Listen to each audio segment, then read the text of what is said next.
In today's video, I'm going to explain why you need to sort out the area of dating, relationships, and women before you can move on to more important things. To start off, I want you to watch this very amusing footage. It's two women being asked who has it harder finding dates, men or women. Check it out. Is it easier for men or women to find a date or get into relationships? Men. Because, they've got a lot more confidence than most women. And, if a male came up to me, I'd never, go for them. I like them to me. But, yeah. That is so funny. She thinks that men have it easier and women have it harder, and her friend's reaction is priceless. Just watch that little part again. Watch her friend's reaction. Is it easier for men or women to find a date or get into relationships? Men. Because, yeah. That's so good. I agree with her friend. The idea that men have it easier finding dates and getting into relationships is absolutely ludicrous. The dating market is heavily skewed against men. And that's a big problem because unless men sort this area of their lives out, they have difficulty focusing on anything else. We all know the stereotypes. Men are only interested in one thing. Men just want one thing. They're constantly thinking about it. I don't even need to say the word because you know what I'm talking about. And that's lucky because that word is likely to get me demonetized. For this video, I'm going to need to say that word a lot. And so we need a replacement. So anytime that ordinarily I would say that 3-letter word, you know the word I'm talking about, I'm going to say intimacy. So intimacy means, so men want intimacy. Men think about intimacy all the time. During their teenage years, young guys can barely concentrate on school because they're busy thinking about intimacy during class. Lots of young guys think that if they could just have a lot of intimacy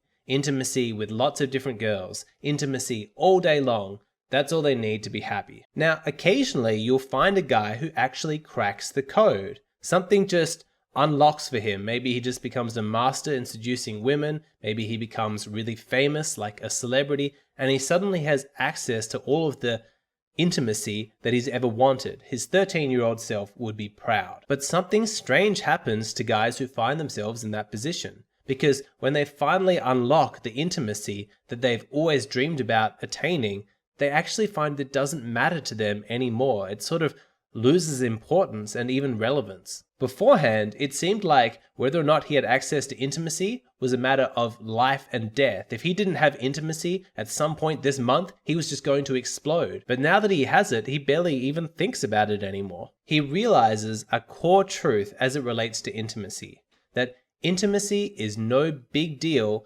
unless you're not having any. Lots of people ask me why I spend so much time talking about women, talking about dating and relationships, talking about intimacy.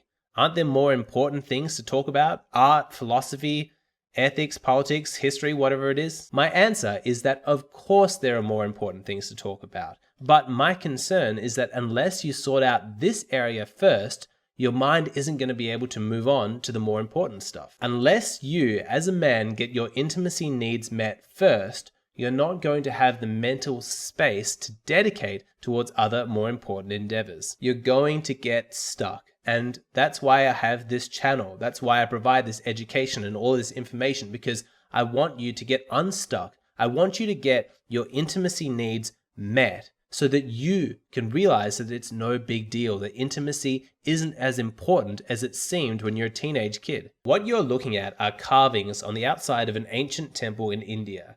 And there are depictions of men and women having intimacy in lots of different positions. These are the temples of Khajuraho and Konarak. I'm sorry about the pronunciation. Now, these temples are not well understood by people today. Many people see these temples and they think that they are obscene. Why is this holy place depicting intimacy? Why are they showing people being intimate on the outside of the temple? Isn't a temple meant to be a place of holiness, a place for people to commune with the divine? Why are they depicting such base acts? Well, the ancient Hindus who created this temple understood something extremely profound. You see, as you go deeper into the temple, into the inner layers, there are fewer and fewer depictions of people being intimate. There's still acts of intimacy, but now it's become a lot more loving. There's less of this pure animal-like intimacy, and it's more like couples holding hands, looking into each other's eyes, embracing each other, things like that. As you go deeper into the temple still, there are even fewer figures, and now they're not even embracing or touching each other. And if you keep going deeper, right to the very center of the temple, there are no figures. There's not even a statue of a god or anything like that. It's just nothing, just pure emptiness. This is the birthing ground of pure human potentiality, of infinite creativity. But you see, you had to go through all of the outer layers of the temple in order to get there. Now, consider you. You are an emotional, an intellectual, and dare I say, a spiritual being. All of that is absolutely true. But primarily, first, before you're any of those things, you are a physical, biological being. You need to deal with the physical realm before you can move on and explore the deeper mental realms. You need to walk through the outer layers of the temple before you can reach the inner sanctum. You see, you can't really have one without the other.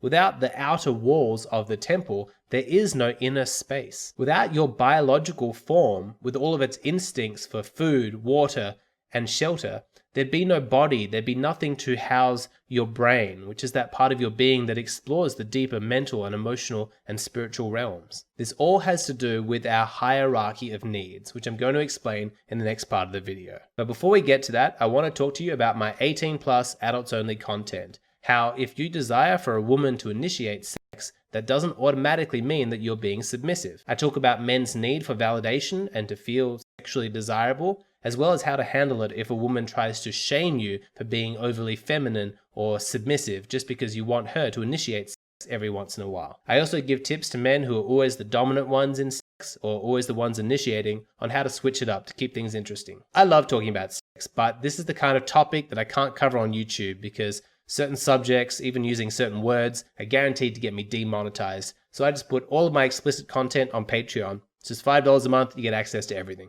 Okay, let's go back to why men need to sort out their intimacy needs before they can move on to anything else. Let's talk about Abraham Maslow. He was an American psychologist and he died in the 1970s. One of his major contributions in the field of psychology is something called Maslow's Hierarchy of Needs. I want you to take a look at this image. So according to Maslow, human needs are ordered as a preponderant hierarchy, and the most pressing needs need to be addressed first before you can give your attention to the next highest need. Now, while looking at this, it's important to know that Maslow never actually created an image to accompany his theories, and when looking at this pyramid, it can give the impression that this is very rigid. You can only meet your needs in a fixed sequence of progression. But actually, that's not how he intended it. His writing makes it very clear that human needs are more fluid than that. For example, you can see that self-esteem and confidence is placed above the need for intimacy and friendship.